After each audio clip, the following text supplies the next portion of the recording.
Hej og velkommen til Grønlandspodcasten. I dag sidder jeg med mine 2 kollegaer, Philip og Bjørn. Det første spørgsmål kommer fra Oliver og Anders Borg.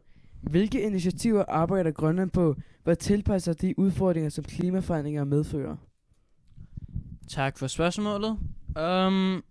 De har et par forskellige i gang, men nogle af de vigtige er, at de er i gang med at sætte nogle overvågningsstationer op til at følge, hvordan landet hæver sig, og at følge, hvor meget af isen er i gang med at smelte.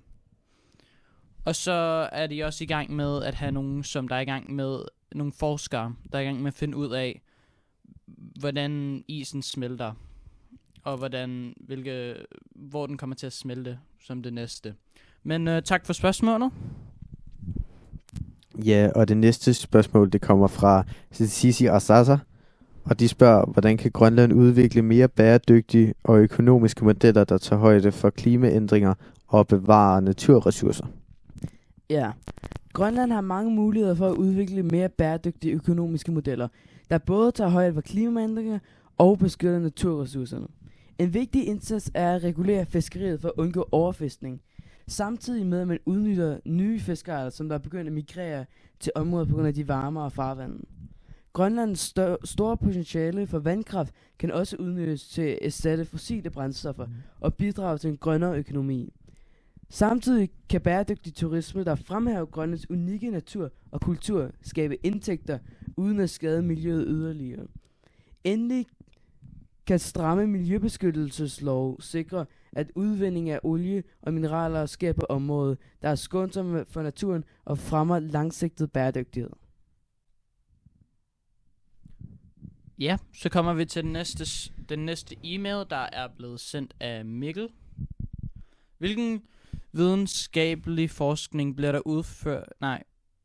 Hvordan spiller Grønland en rolle i det globale klimaaftaler, og hvilken indflydelse har landets klimaforandringer på en international politik?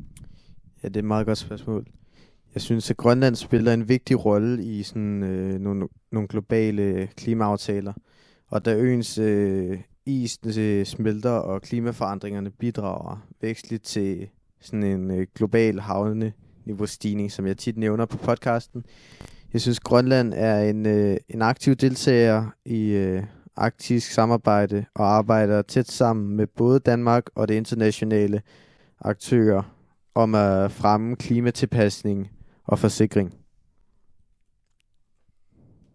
Det synes jeg er mit svar. Yes, tak. Det næste spørgsmål kommer fra Thor, og han spørger, hvilken videnskabelig forskning bliver udført i Grønland for at forstå og forudsige virkninger af klimaændringer? Lige nu i Grønland forskes der i klimaændringer gennem et par forskellige som isdynamik, havstrøm, permafrost og økosystemer og atmosfærisk forhold for at forstå og forudse virkningen af global opvarmning. Og det fokuserer meget på iskapper og havniveauændringen, men også dyrelivet. Det har jeg at sige om det. Det synes jeg er meget godt. Og så har vi lige fået en ny e-mail fra Karl. Den er lige kommet ind. Og han spørger, hvordan har Grønlands klimaforsikring bidraget til den globale forståelse af klimaforandringer og deres konsekvenser? Ja, vidste du, at Grønlands klimaforskning faktisk er ret vigtig for, hvordan vi forstår klimaforandringer globalt? De der isboringer, der laver, giver os masser af viden om, hvordan klimaet har været gennem tusinder af år.